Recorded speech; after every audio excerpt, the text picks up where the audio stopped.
Minggu lalu saya bicara mengenai ini, Roma 12 ayat 2. Kamu menjadi serupa dengan dunia ini, tetapi berubahlah oleh pembaharuan budimu, sehingga kamu dapat membedakan manakah kehendak Allah, apa yang baik, yang berkenan kepada Allah, dan yang sempurna. Kalau menurut Tuhan pembaharuan budi itu nggak penting, Tuhan nggak akan suruh kita berubah. Kita berubah untuk apa? Sehingga kamu dapat membedakan kehendak Allah. Kita mau belajar untuk berubah supaya kita mengerti kehendak Allah. Apa sih itu kehendak Allah? Di Matius 6 ayat 10. Datanglah kerajaanmu, jadilah kehendakmu di bumi seperti di sorga. Thy will be done. Kehendakmu terjadi. Apa kehendak itu? In earth, di bumi ini terjadi seperti di surga. Lebih jelas ya saudara ya. Thy will be done. Kehendakmu terjadi. Apa kehendakmu itu? Berarti jelasnya sini dikatakan bahwa kehendakmu itu adalah di bumi ini menjadi seperti di sorga, saudara. That's why kita selalu bilang bahwa kita mau membawa sorga ke bumi, karena itu adalah kehendaknya Tuhan. Waktu kita bicara mengenai kehendak Tuhan ya saudara ya, kita sering dengar kata kerajaan Allah. Tuhan mau membawa kerajaannya dari sorga ke bumi. Kerajaan Allah, God's kingdom. Apakah artinya? Apakah kingdom itu? Kingdom itu singkatan dari King's Dominion, kekuasaan raja. God's kingdom artinya dominasi, kekuasaannya raja. Waktu kita lahir baru, kita semua dipindahkan dari kerajaan iblis ke dalam God's kingdom. Jadi, saudara, kalau dulu sebelum kita lahir baru, kita hidup di dunia yang berbeda sebenarnya, dengan aturan dunia yang berbeda, filosofi yang berbeda. Begitu sekarang saya lahir baru, saya menginjak suatu dunia yang baru. Sekarang saya dipimpin oleh raja yang baru. Kan God's kingdom. Berarti sekarang raja yang baru saya Kristus. Oke, saya tunduk kepada raja yang baru, dan raja yang baru ini punya undang-undang. Dan kalau dulu waktu saya tinggal di negara saya yang lama, saya akan ikutin undang-undang di negara saya yang lama. Kalau sekarang saya di negara yang baru, berarti saya harus tunduk sama undang-undang raja yang baru. Oke? Dan saya sekarang sudah pindah dari God saya yang dulu, ya saudara ya. Oke, dari Tuhan saya yang dulu, saya pindah sekarang kepada Tuhan saya yang baru. Oke? Dan karena saya pindah kepada Tuhan saya yang baru, berarti saya nggak bisa lagi bawa cara hidup saya yang lama, yang dulu sama Tuhan saya dulu. Saya harus ikutin cara hidup di negara yang baru bersama Tuhan yang baru. Setuju dong kalau tiba-tiba nih saudara nih dipindahin ke Aussie nih misalnya. Saudara harus ikut caranya orang Aussie tinggal, benar nggak? Iya kan? Nah, ini dia saudara. Jadi sekarang kita harus ikutin cara bagaimana Tuhan kita di King's Dominion-nya ini hidup. That's why kita perlu pembaharuan budi, saudara. Saya suka satu quote-nya Bill Johnson, saudara. Kita tidak akan pernah bisa lebih original dan lebih otentik kecuali waktu kita taat sama Tuhan. Artinya, waktu kita hidup dalam ketaatan sama Tuhan, itulah originalnya saya. Waktu saya hidup dalam ketaatan sama Tuhan, itulah jati diri saya yang sebenarnya. Itulah otentiknya saya. Amin, saudara. Dengan kata lain juga, berarti kalau saya sedang hidup dalam ketidaktaatan, berarti sebenarnya itu bukan jati diri saya. Saudara ingat saya pernah sharing di sini mengenai pintu gerbang sorga. Kata ini muncul waktu Yakub dalam perjalanan, dia mau lari ke rumah si Laban. Kenapa? Karena dia habis ngakalin Esau. Dia dapetin hak kesulungan, dia dapetin berkatnya, dan Esau mau bunuh dia. Dalam perjalanan dia mau ke rumah si Laban, dia tidur pakai batu, tiba-tiba dia dapat mimpi. Ya, oke. Coba kita buka firman-Nya lagi. Kejadian 28 ayat 10. Maka Yakub berangkat dari Beersheba dan pergi ke Haran. Next.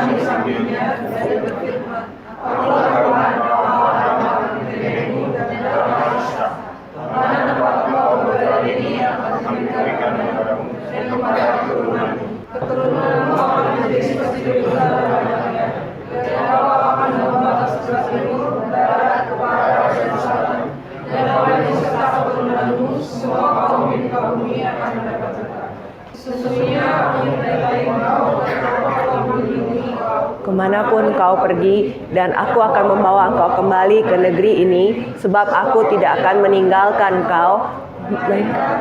Tetap lakukan apa yang kujanjikan kepadamu. Ketika Yakub bangun dari tidurnya, berkatalah ia, sesungguhnya Tuhan ada di tempat ini dan aku tidak mengetahuinya.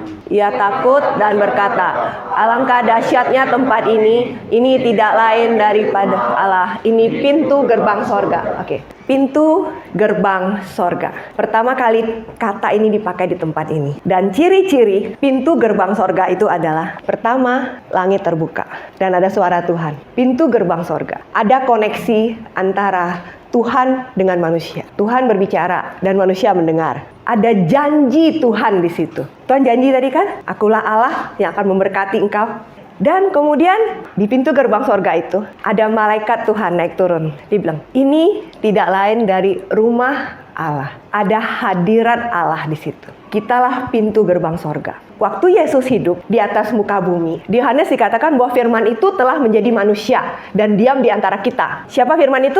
Yesus. Oke, waktu Yesus tadi muka bumi, Yesus bilang firman itu telah menjadi Allah dan diam di antara kita. Ada firman itu adalah Yesus. Dan kemudian coba Yohanes 1 ayat 51. Aku berkata kepadamu, sesungguhnya engkau akan melihat apa?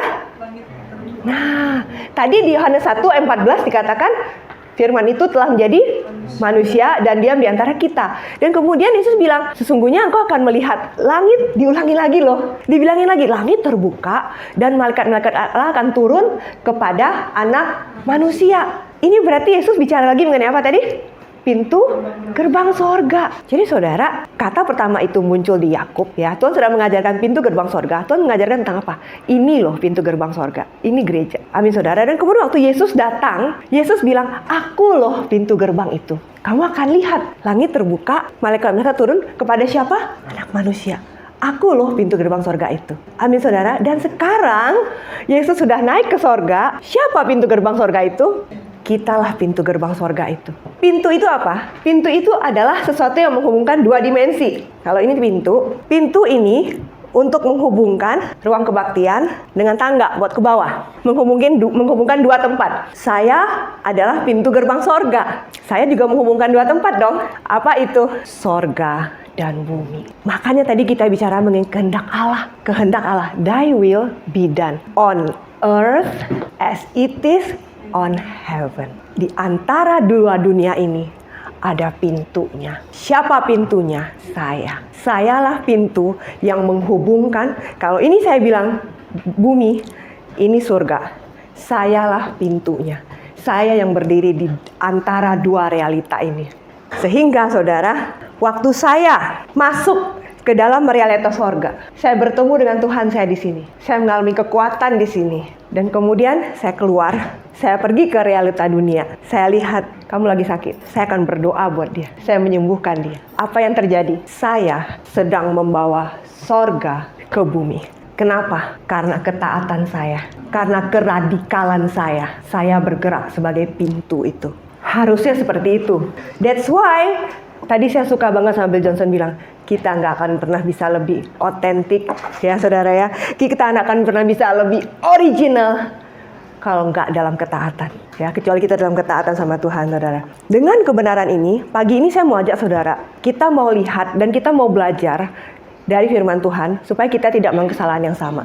Saudara, kita semua tahu Salomo ya. Salomo ini gambaran orang Kristen zaman sekarang. Dia orang percaya kan? Kita orang percaya ya saudara. Waktu kita percaya sama Tuhan, Tuhan memberikan kepada kita kasih karunia, favor, kemurahan Tuhan. Efesus 2:8, oleh kasih karunia kamu diselamatkan oleh iman. Lihat ya, oleh kasih karunia kamu diselamatkan oleh iman. Saudara, berarti kita beroleh apa saudara? Kasih karunia. Salomo juga sama dong. Dia orang percaya, dia juga beroleh kasih karunia. Salomo ini, dia bukan cuma punya kasih karunia karena dia diselamatkan saja. Saudara tahu bahwa Tuhan memberikan kepada dia kasih karunia yang lebih lagi, yaitu hikmat. Kemudian saudara, dia bukan cuma punya hikmat loh. Gara-gara dia punya hikmat, kemudian akhirnya raja-raja seluruh dunia semua datang bersujud di depan dia. Semua kasih upeti. Semua nggak ada yang berani macam-macam sama dia. Takut sama dia. Kenapa? Karena hikmatnya melebihi semua hikmat manusia. Dapat kekayaan. More favor nggak? Lebih lagi kan kasih karunia-Nya kan? Tadi kasih karunia-Nya diselamatkan, habis itu dikasih lagi hikmat, nambah nggak kasih karunia-Nya? Nambah. Terus sekarang dikasih lagi, lebih lagi. Karena dia punya hikmat, raja-raja takut. Akhirnya dia apa? Jadi orang paling kaya sedunia, melewati Bill Gates. Melewati manusia terkaya sekarang, saudara. Kemudian berikutnya, dia menjadi begitu terkenal. Sampai-sampai Ratu Sheba aja datang jauh-jauh, saudara. Benar nggak, saudara? Berarti waktu itu, walaupun waktu itu belum ada Mbah Google, tapi dia udah terkenal seluruh dunia. Tuhan kasih semua dong yang dicari dunia. Nah, sekarang kita mau lihat firman-Nya. 1 Raja-Raja 11, ayat 1-4. Adapun Raja Salomo mencintai banyak perempuan asing. Di samping anak Firaun, ia mencintai perempuan-perempuan Moab, Amon, Edom, Sidon, dan Het. Padahal tentang bangsa-bangsa itu Tuhan telah berfirman pada orang Israel, janganlah kamu bergaul dengan mereka dan mereka pun jangan bergaul dengan kamu. Sebab sesungguhnya mereka akan mencondongkan hatimu kepada Allah-Allah mereka. Dan ini dia, hati Salomo telah terpaut kepada mereka dengan cinta. Ia mempunyai 700 istri dari kaum bangsawan dan 300 gundik. Istri-istrinya itu menarik hatinya daripada Tuhan. Sebab pada waktu Salomo sudah tua, istri-istrinya itu mencondongkan hatinya kepada Allah-Allah lain, sehingga ia tidak dengan sepenuh hati berpaut kepada Tuhan Allahnya seperti Daud ayahnya. Ayat 9. Sebab itu Tuhan menunjukkan murkanya kepada Salomo, sebab hatinya telah menyimpang daripada Tuhan Allah Israel dan telah 2 kali menampakkan diri kepadanya. Pada tadi dia sangat berhikmat ya, saudara ya. Tadi saya bicara mengenai favor. Favor pertama, dia orang Israel, dia sudah percaya kepada Tuhan, dia sudah terima keselamatan. Favor kedua, Tuhan kasih dia hikmat melebihi siapapun. Itu favor nggak? Favor, kemurahan Tuhan. Kemudian Tuhan kasih kemurahan berikutnya, dia jadi orang paling kaya sedunia. Dan kemudian ketenaran, namanya dikenal di seluruh dunia. Saya tahu nggak sebenarnya tujuan Salomo menikahi banyak wanita itu sebenarnya tujuannya apa? Itu adalah politiknya dia, taktiknya dia untuk ngiket bangsa-bangsa sekitar dia supaya tidak ada perang. Supaya ini jadi hopeng semua. Kan besan semua ini. Demi keamanan dunia. Weh.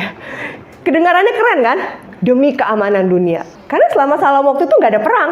Bagi dunia benar. Bagi Tuhan. Tuhan udah bilang tadi kan, coba tadi bukain ayat 2. Tuhan udah bilang, jangan bergaul dan mereka pun jangan bergaul dengan kamu. Nah, saudara ingat yang minggu lalu saya bilang, Tuhan kasih kita, ini jangan, ini kamu lakukan, ini jangan, kenapa? Karena Tuhan mau menjaga kita. Ingat kemarin saya cerita Adam, Tuhan bilang, Adam jangan makan. Kenapa? Karena Tuhan mau jaga si Adam. Supaya si Adam bisa sampai kepada callingnya dia. Bandel kan? Dimakan kan?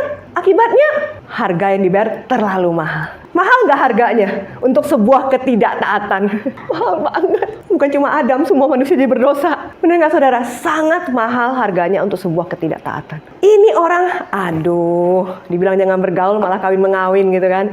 Secara dunia, ini hikmat. Tapi ini bukan hikmat Allah. Kita hidup di dunia. Di dunia ada banyak sekali hikmat. Tetapi tidak semua hikmat dunia itu adalah hikmat Allah. Mengecoh saudara, tipis sekali. Demi keamanan kan?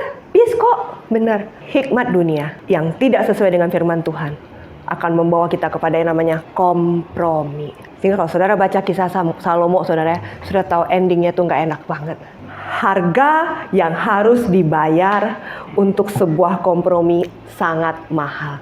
Tadi dikatakan di ayat 9, Tuhan lalu menunjukkan murkanya kepada Salomo, jadi kita baca ya. Sebab telah menyimpang hatinya daripada Tuhan Allah Israel yang telah menampakkan diri 2 kali kepadanya. Tuhan menampakkan diri 2 kali kepada Salomo. Ini bicara apa? Ini bicara mengenai pertemuan dengan Tuhan. Tadi saya bicara mengenai pintu gerbang sorga ya. Di situ langit terbuka. Dan di situ suara Tuhan turun. Dan di situ ada hadirat Allah, oke? Dan dibilang Tuhan ada di sini. That's why dia bilang ini pintu gerbang sorga. Kalau Tuhan membuat dia bertemu dengan kita, itu karena Tuhan punya maksud. Salomo ketemu Tuhan 2 kali. Pertama waktu Tuhan kasih dia hikmat, kedua waktu dia habis bangun bait suci. Kenapa? Setiap pertemuan dengan Tuhan itu tidak mungkin Tuhan tuh nggak punya maksud. Saya percaya Tuhan waktu bertemu dengan Salomo, Tuhan sedang mengarahkan Salomo untuk tetap di jalurnya Tuhan. Kalau kita baca di Alkitab lagi, saudara baca Alkitab ya. Waktu Saul mulai melenceng, Saul ketemu Tuhan kan. Dia dilawat Tuhan sampai kepenuhan. Saudara baca Alkitab. Saya nggak usah buka lagi, kenapa? Karena terlalu banyak firman. Ya, Saul dilawat Tuhan, dia sampai kepenuhan. 2 kali Saul kepenuhan. Kenapa? Karena Tuhan mau bawa Saul. Kamu tuh udah salfok, Ul. Kamu masuk ke dalam hadiratku. Kamu dengar aku bicara apa. Supaya aku bisa arahin kamu loh, Ul. Balik ke jalannya kamu. Setiap pertemuan dengan Tuhan, pasti Tuhan punya maksud. Waktu Elia, api habis turun dari langit, Elia mengalami Tuhan, Elia mengalami lawatan Tuhan, tiba-tiba dia jadi superhero. Bener ya saudara ya? Dia bunuh nabi-nabi Baal. Bener saudara? Dia mengalami lawatan Tuhan, tapi kemudian Tuhan bilang apa sama dia? Pergi, kamu harus memuridkan. Setiap perjumpaan dengan Tuhan, itu pasti Tuhan punya maksud. Sama kayak kita saudara. Tadi waktu kita bicara mengenai saya adalah pintu gerbang sorga. Tuhan bilang, datanglah kepadaku semua yang letih lesu dan berbeban berat. Matius 11 ayat 28. Malilah kepadaku semua yang letih lesu dan berbeban berat. Kita semua punya banyak masalah ya. Benar ya saudara ya? Masalah duit, ya, masalah rumah tangga, masalah anak, masalah kesehatan, masalah segala macam. Tuhan bilang, marilah kepadaku semua yang letih lesu dan berbeban berat. Kalau ini tahta Allah, saya masuk. Marilah kepadaku, Tuhan bilang. Semua yang letih lesu dan berbeban berat. Kita doakan nih sama Tuhan ya. Saya masuk ke tahta Tuhan, saya doa. Saya curhat. Tuhan, uang saya udah mepet Tuhan. Cuma tinggal ini nih kantong. Tuhan, saya lagi masalah Tuhan. Curhat, terus curhat lagi. Tuhan, si Jojo Tuhan, dia menghina saya. Aduh, dia gak pernah menghina orang lain loh. Tapi kenapa dia menghina saya sendiri? Suamiku Tuhan, aku udah gak ada duit. Diomelin, habisin duit. Aduh, banyak masalah. Aku datang ke sini. Aku curhat kan? Bener kan saudara? Firman Tuhan yang bilang saya boleh curhat. Bener gak ini kan? Marilah kepadaku semua yang letih lesu dan beban berat, aku akan beri kelegaan kepadamu. Ini Alkitabiah nggak? Boleh. Masalahnya ada lanjutannya. Oke, Tuhan bilang aku akan memberi kelegaan kepadamu. Ya, oke. Memang waktu masuk curhat lega sih. Bener kan? Oke, tapi biasanya leganya nggak lama. Kenapa? Karena ada to be continued-nya. Sudah curhat, biasanya orang pergi begitu aja. Udah lega, udah keluar dari air mata. Bye-bye Tuhan. Kemudian saudara happy-happy. Kemudian saudara masalah lagi, saudara masuk lagi. Masalahnya ada ini loh. 29. Pikulah kuk yang kupasang. Dan belajarlah padaku. Karena aku lemah lembut dan rendah hati, dan disitulah jiwamu akan mendapat ketenangan. Ini saudara, jadi apa? Masalahnya adalah orang sering lupa kalau dia pintu gerbang sorga. Dia sering lupa bahwa dia pintu untuk membawa realitas sorga ke bumi. Jadi dia curhat di sini, ya saudara. Setelah dia curhat, kemudian dia balik, ya udah happy. Dia bilang happy, oke. Oh aku lega loh. Ya nggak salah sih. Masalahnya pesan Tuhan apa? Kita lupa bahwa kita pintu gerbang sorga, membawa sorga ke bumi. Harusnya memang kita harus datang ke sini, tapi setelah kita datang ke sini, kita nggak stop begini saja. Harusnya kalau setiap orang percaya mengerti kebenaran ini, saya percaya gereja-gereja Tuhan harusnya nggak begini. Harusnya gereja Tuhan habis dia datang dengan lemah letih lesu sama Tuhan, dia akan bilang, Tuhan sekarang saya mau dengar. Tuhan mau bicara apa sama saya? Saya adalah pintumu Tuhan. Saya datang ke sini, saya harus membawa realitamu ke bumi. Sekarang apa realitamu yang saya harus bawa ke bumi? Kukmu itu apa Tuhan? Kuk yang ringan itu loh. Yang Tuhan bilang yang ringan itu, apa ya Tuhan yang saya harus bawa? Mau sobat kita berdoa kan? Tapi sebagian besar dari doa kita adalah buat saya, dan saya. Kita sering lupa berdoa. Tuhan mau saya ngapain? Jojo masalin saya dengar nggak Tuhan bicara apa? Pasti Tuhan bilang, ampunin tuh si Jojo. Saya dengar nggak tadi Tuhan bilang, ampunin suamimu. Saya harus membawa realitas sorga ke bumi. Setiap perjumpaan dengan Tuhan, itu pasti Tuhan punya maksud. Dan kita dirancang untuk mengalami perjumpaan demi perjumpaan bersama dengan Tuhan. Supaya kita nggak salah jalan ya saudara ya. Nah saudara, saya lanjut tadi ke cerita Salomo tadi. Jadi kita ngerti ya saudara, kenapa Tuhan kasih perjumpaan 2 kali sama Salomo. Tadi saya bicara mengenai favor ya saudara ya. Salomo ini kan punya favor ya. Kita udah tahu favornya ya. Bahkan saudara, dunia pun bisa melihat favornya yang Tuhan kasih buat Salomo loh saudara. Waktu Ratu Sheba datang kepada Salomo, 1 Raja 10 ayat 9, Ratu Shebanya bilang ini, terpujilah Tuhan Allahmu yang telah berkenan kepadamu. Berkenan. Saudara, kata berkenan itu bicara mengenai apa? Favor, kemurahan Tuhan, kasih karunia Tuhan. Bahkan orang dunia aja bisa melihat kalau kamu tuh punya favor. Waktu si Hiram itu temannya Raja Daud yang bantu Salomo bangun rumah Tuhan. Kalau saudara baca diklat, saudara akan ketemu nama si Hiram. Dia yang kirimin kayu-kayu untuk Salomo bangun rumah Tuhan. Si Hiram juga ngomong sama Raja Salomo. Salomo, luar biasa ya Tuhan itu. Tuhan itu kasih sama si Raja Daud anak sebijaksana kamu. Itu favor loh. Ya, saudara, jadi dunia pun bisa ngelihat loh favornya Tuhan atas Salomo. Dia lupa kan bahwa dia punya favor kan. Seperti tadi ya, dia lupa dia punya favor, kemudian dia jadi kompromi kan. Waktu dia kompromi satu kali, masalah nggak? Belum. Kerajaannya masih oke nggak? Masih oke. Waktu dia nikah 20 kali, masih oke. Saudara, waktu kita kompromi satu kali, mungkin nggak masalah. Hidup kita masih jalan terus, masih nggak kelihatan masalah. Kita kompromi 2 kali, masih nggak masalah. Kita nggak mau taat setahun, mungkin nggak terlalu masalah. Ya paling ada masalah, tapi saudara, gue masih bisa hidup ini. Tapi saudara tadi lihat kita baca 1 Raja-Raja 11 tadi, sebab waktu dia udah tua, hatinya jadi belok abis. Dikit, gak kelihatan.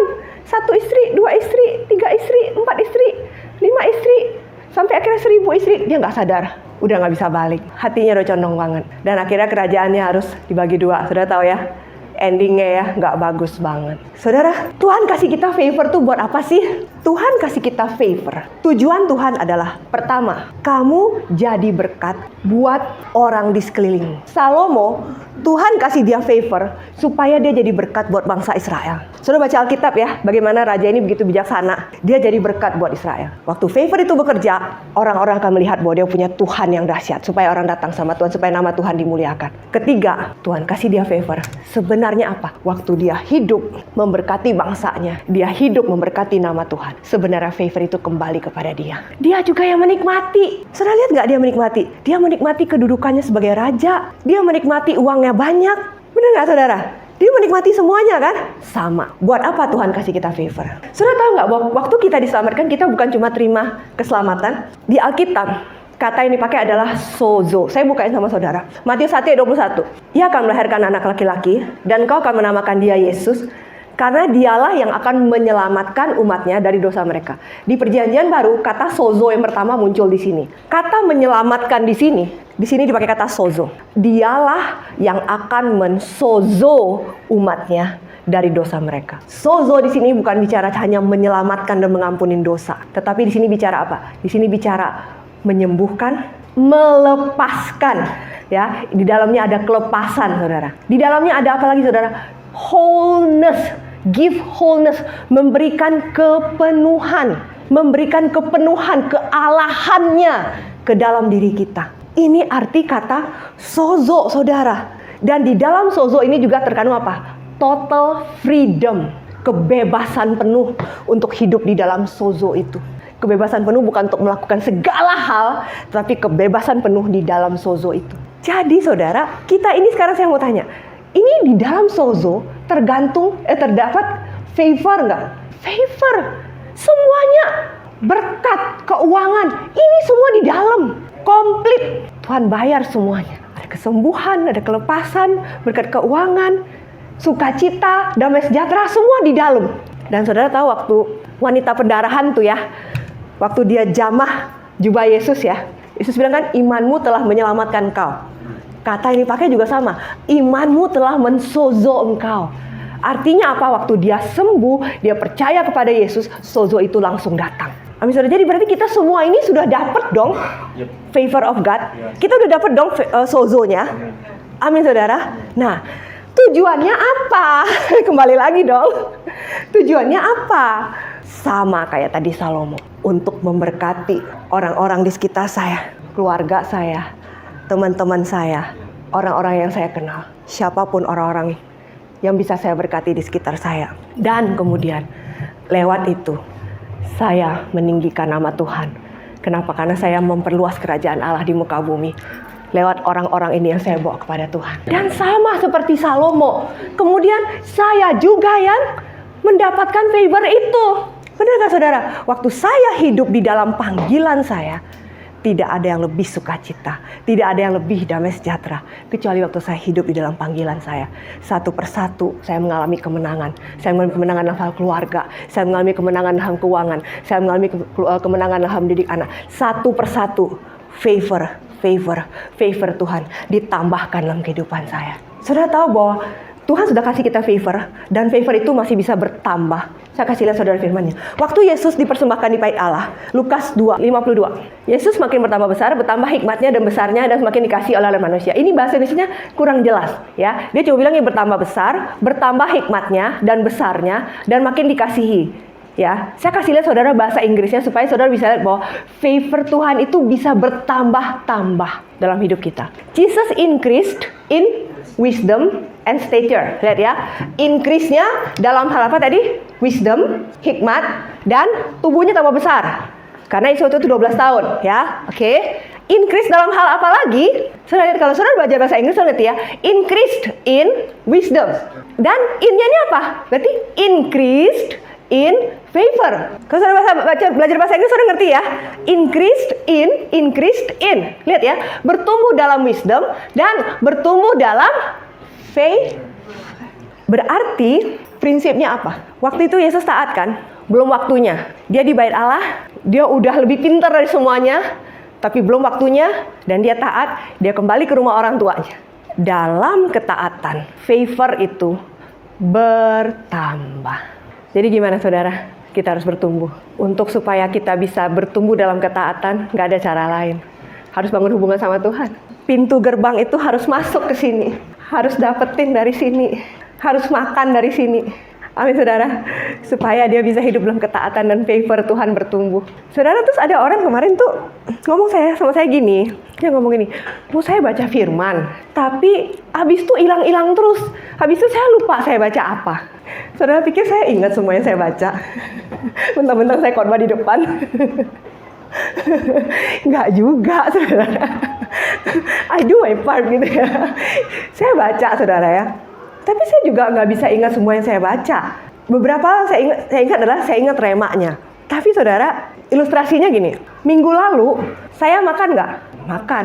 Tapi ditanya, saya makan apa ya? Saya nggak lupa. Makan apa ya? Saudara, kita tahu minggu lalu kita makan, tapi kita bisa lupa kita makan apa. Tapi, makanan kita setiap hari, itu membuat kita hidup hari ini. Sama dong dengan firman Tuhan. Saya makan firman Tuhan, tapi bisa jadi saya lupa. Tapi tahukah saudara, bahwa makanan itu sudah menutrisi rohani saya. Sampai saudara ada hari ini. That's why, ingat gak ingat, makan. Amin saudara. Ya, ada lagi yang bilang begini. Saya kalau doa sering ketiduran, ngantuk. Coba ya. Ini ada Ken. Anda pakai sini aja Ken. Udah aja Ken. Oke, Ken. Oke. Dia lagi ngobrol nih ya sama Om Abu ini ya. Ngobrol gitu ya. Ngobrol bisa di mobil gitu ya. Ngobrol berdua. Terus tiba-tiba si Ken ini ketiduran, Om Abu lagi ngobrol. Kira-kira menurut saudara ya, pulang di spanking nggak? Atau disuruh face the wall? Ken, tadi kamu ngobrol sama papa, terus kamu tidur. Sekarang kamu face the wall 1 jam. Nggak gitu. Bener nggak saudara? Yang ada, papanya apa? Kalau masih bisa digendong nih, saya percaya nih papa nih gendong anaknya, bawain ke kamar, letakin di bed, selimutin. Bener nggak? Papanya marah nggak kalau anaknya ketiduran lagi ngobrol? Saya mau tanya, bagaimana dengan Bapak di sorga? Bapak di sorga marah nggak kalau saudara lagi doa ngantuk? Bapak dunia aja tadi modelnya kayak gitu. Bapak di sorga nggak marah. Amin saudara. Dia begitu rindu memberkati kita. Dia sudah berikan favor buat kita. Dan dia mau memberikan favor dan favor lebih besar lagi buat kita. Waktu kita hidup di dalam jalannya dia.